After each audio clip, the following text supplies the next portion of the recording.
All right.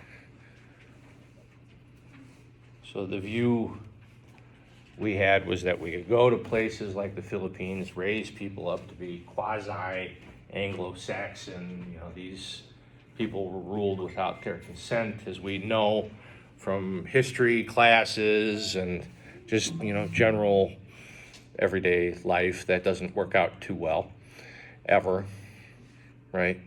I don't like being told what to do. I don't think anybody in this room does. Roosevelt says, fundamentally, Teddy, not Franklin, fundamentally the cause of expansion is the cause of peace. What he was thinking was that the more people we could make like us, the less chance there would be of war, because, well, why would we want to fight ourselves? I think there's some flawed logic there, but anyway, that was the thought. Then we come to progressive statesmen like William Howard Taft, later the Supreme Court Justice, Chief Justice, I should say, the only president to do that. And Theodore Roosevelt thought that this was a price worth paying. More people like us reduces the likelihood of war.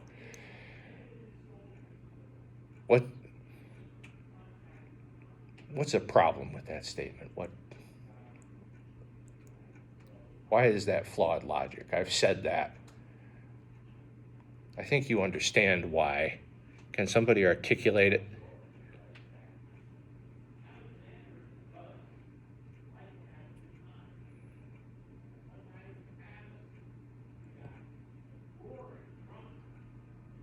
Abby, do you want to be like me? No? No, that's okay. That's okay. I'm Jill, I'm the last person on earth to talk to somebody about being on time. The last person who would ever do that. Why not? I want to make my own choices. But I'm a pretty great guy. I lead a good life. Me too. But mine's better. I know my life is better. You should consider trying to be like me. No way I could convince you? No? Cadence, how about you? I'm pretty great. Oh, you agree?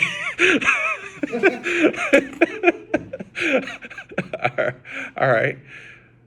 Well, hey, okay, I've converted Cadence. All right. That's the problem, what Abby said. You want to make your own choices. You want to be your own man or woman. You don't want to be like me. You don't want to be like Rob. You don't want to be like Carly. You want to be Josh. You want to be Abby. Yes. Don't most powers do this though anyway? Yes. Like communism through China and Russia and Korea. Heck, we do it too. Yeah. We I still know, do it so too. we're Yeah. still Yeah. No. Yeah. both sides of it. Oh, Maybe it's just the war between those two. You know what I mean? The right and the left. The right, yeah. That constantly battle and try to take over or put their will on other countries. Yeah, we do it. The Mexicans do it. The Russians do it. The Chinese do it. The Bolivians do it. Everybody. Yeah. But yeah, more people like us reduces the likelihood of war. This is not true at all. And that's just a fact. That's not that's not opinion. We see this borne out time and time again in history. Yeah. But we kept this idea of uplift with later progressives, but we turned that into an idea of internationalist progressivism. So now we work through international institutions to achieve our policy goals. The League of Nations, we all know what a rip-roaring success that turned out to be. The UN, well, we can make our own judgments about that. I hope I showed this in international relations, in my international relations class, the speech that Volodymyr Zelensky, the president of Ukraine, gave to the United Nations Security Council. That organization has its flaws too. Russia has a veto on any sort of aid or help or assistance, or I'm just using synonyms to describe the same thing, that could be sent to Ukraine. And he asked a very valid question, well, why is that?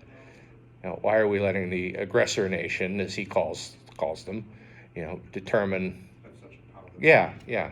Why is that happening? But progressives just thought we weren't trying hard enough. That, this would work. The League of Nations, the UN, if only we would try harder.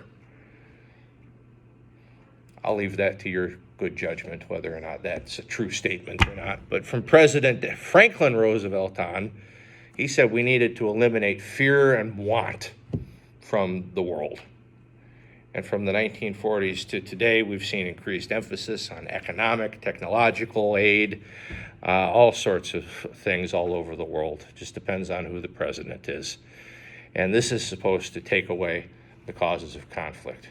If we could give everybody a laptop computer, if we could give everybody a hamburger, if we could give everybody a home, a roof over their heads, well, that'd be a great thing. But we would all still find something to beef about sooner or later. But we kept this up until 1991, and after that, and until today, we're doing things with very little to, and I'm spelling no with a W now, no interest in American national security. We just kind of do these things, I can't explain the reasoning, really. But we're trying to export modern-day liberalism around the world. We're trying to instill democracies in places that might not be ready or don't want a democracy.